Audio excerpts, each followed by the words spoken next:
the station covering all of the DMV. This is DC News Someone Now. came today doing their job, then tried to intervene and protect another person that lives here and lost their life. Is really sad. His heroism has to be recognized here today. Developing tonight on DC News Now at 10, one person is dead after a shooting rampage at the Metro. Right now, a memorial is grown for the WMATA worker who lost his life on the job. Tonight, we honor the heroic employee who took action, likely saving lives. Plus, I would have never thought that I would be a part of a gun violence or involved in gun violence. After several deadly shootings in the district, families touched by gun violence gathering together. We're live with how their meetups are helping them navigate through grief. also improving interactions with people in crisis. That is the goal for one Maryland police department. Show you the new pilot program to help the response to mental health calls. And weather-wise, yes, we got that first official snow here in the district. Now we are drying out, but a very cold air mass is about to take over. We'll look at your extended forecast coming up.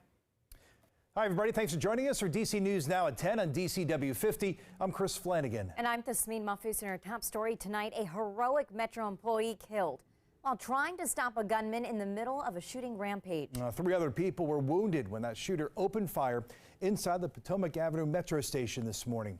The employee who intervened was 64-year-old Robert Cunningham, a mechanic in Metro's power department. And tonight, flowers sprawled around the Metro station, with flags lowered to half-staff in remembrance of the man being called a hero. Our Katie Ree was at the scene all day and has the report.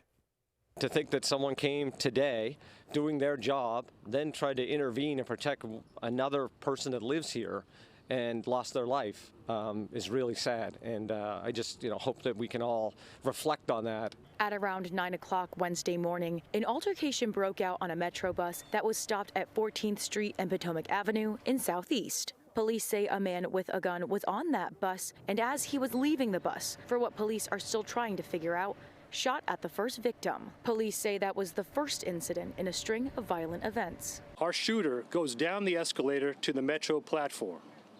At that point, he engages someone who's attempting to buy a Metro card.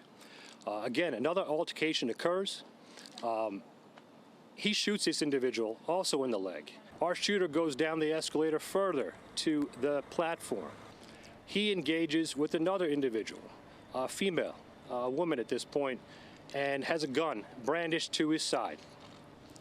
Attempts to either rob her, confront her, get into some kind of altercation with her. After that third interaction, 2 nearby Metro employees tried to intervene, including 64-year-old mechanic Robert Cunningham, who tried to help the woman and was shot immediately. His heroism has to be recognized here today.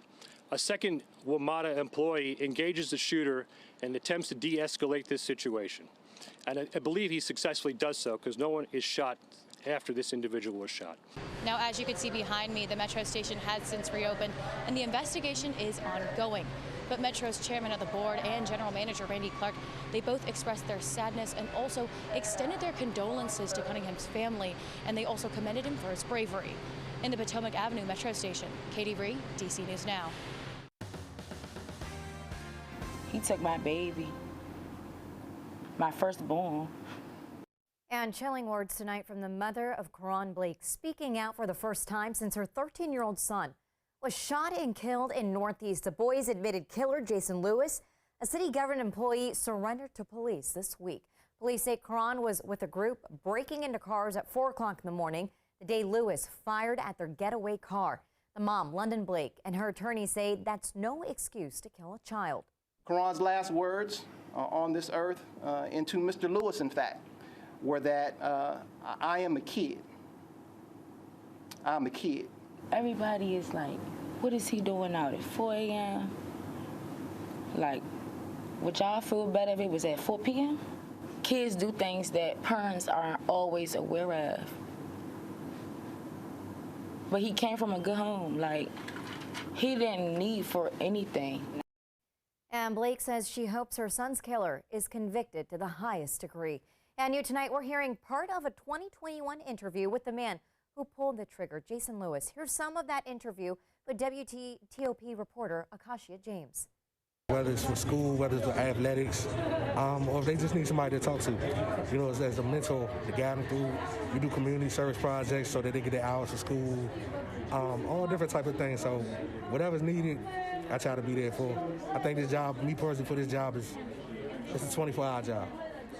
Just haunting words to hear. At that time, Lewis was talking about engaging teenagers in the Trinidad neighborhood in Northeast D.C. Well, more than 200 people were killed in D.C. last year. Another 16 so far this year. They leave behind mothers, fathers, siblings, children, and more. And tonight, family members of those victims gather to heal together, sharing stories of grief and also grace. Reporter Mariel Carbone is live in Northeast D.C. tonight at the Office of Neighborhood Safety Engagement. And Mariel, tonight, members of the family and survivor support team gave people a space to share how they're doing. Yeah, that's right. And Chris and Thasmin, it was obviously a very emotional night here inside the building. You know, so often when we talk about these shootings, we talk about the shooting and the person killed, but we don't hear much about the people that are left behind grieving in the aftermath. Now, tonight, this was all about those families having a safe space to share and move forward together. A horrible movie, a horrible nightmare. Gathered by candlelight, families sit picking up the pieces. I'm a peaceful person. I love peace. And I used to tell Keyshawn, it's peace in this house. Stay home. Gina Williams lost her son, Keyshawn Cornish, last month. An aspiring rapper, he was shot and killed in Northeast D.C. while picking up dinner. I still don't know the reason. It's senseless. Williams was one of the dozens of people who met Wednesday night. All lost a loved one to gun violence. When you take the responsibility of having a gun, do you take that responsibility with intent to kill and murder someone? I mean, what kind of people are you? There's no way to actually quantify the impact that these homicides have on people. Jeffrey Hill is the program manager of the district's Family and Survivor Support Division. The group offers a safe space for grieving friends and families to share their stories and to heal together. We can't promise about what tomorrow's going to look like. Tomorrow may be difficult to pick your head up off the pillow, but they made it here today, and we pour into them.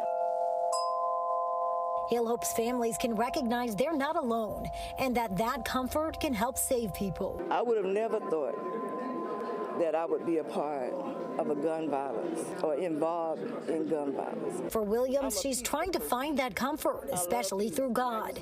But her message to those who aren't in the circle: put the guns down.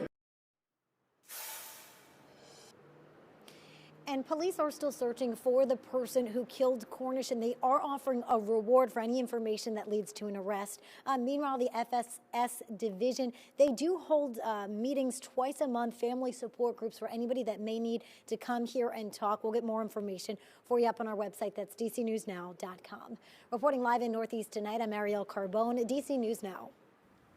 Okay, weather-wise, switching gears for a moment. Man, it was a good day, right? If you're a snow fan, finally seeing that first official snowfall here in the metro area, Leesburg, picking about 0.05 of an inch. I know it was very minimal, no snowman or snowballs thrown with this one. It was a very light snow, and finally, we're actually starting to see our roadways clearing up. Everything has melted due to temperatures slightly warming up throughout the afternoon. Temperatures right now are the focal point of our weather story. 35 for our nation's capital, in the upper 20s across most western locations, and then you have the eastern shores in the lower 30s at this point. So satellite composite radar, uneventful. We do have a very weak disturbance that is going to impact Culpeper, Luray, and Fredericksburg tomorrow morning. It's a brief burst of snow, little to no accumulation, and really it will be out of here by 8 a.m.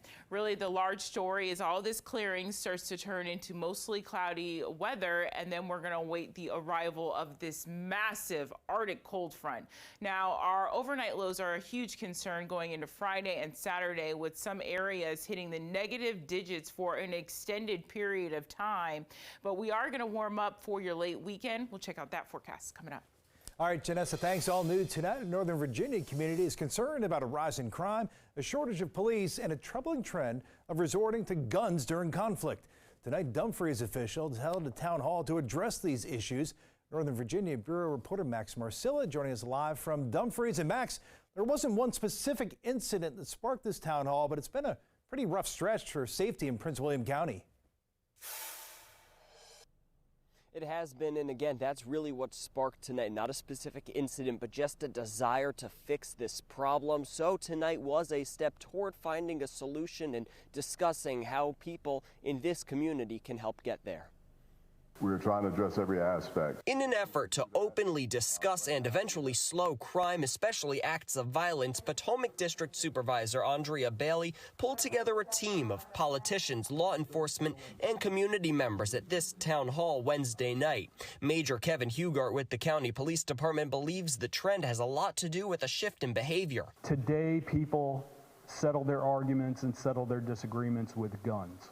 They don't settle it with words. They don't settle it behind the barn with a fist fight if you get mad at your friend, but they are settling arguments with guns, and it's dangerous. There have been 3 deadly shootings in Dumfries in the last 3 months, ending in 4 deaths and 4 injuries. This 3-year-old, Journey, was killed, and 4 other minors were injured at a shooting that happened earlier this month. When that happened, it just broke my heart, because Dumfries is a community that I love. Police say in many of the recent homicides, the suspect and victim knew each other, but everyone can play a role. They say stolen guns have been used in crimes. Encourage your neighbors, encourage yourself if you're a gun owner to be responsible and keep it secured. This comes as Prince William County recently voted to give raises to police officers to address the understaffed department, something Board Chair Ann Wheeler says is already boosting recruiting of officers across racial and gender backgrounds, something Random Shivers of Potomac Shores is optimistic about. And that makes me feel good as someone of color living in this diverse community. Now, some folks here tonight said they were actually pretty disappointed with the turnout or lack thereof here at the town hall, but Supervisor Bailey says that she's hopeful a task force she's starting will help draw more attention to this issue, something she says truly deserves it. Live in Dumfries, I'm Max Marcilla, DC News Now. Max, thank you. Well, parents are fed up and seriously concerned after another lockdown at Prince George's County High School. Coming up, the alarming incident that led to the lockdown and what one mother is doing to try and keep her child safe. Plus, fees for late credit card payments could soon go down. Just ahead, we break down a new federal proposal that could save Americans billions of dollars. See right here, you're watching DC News Now at 10.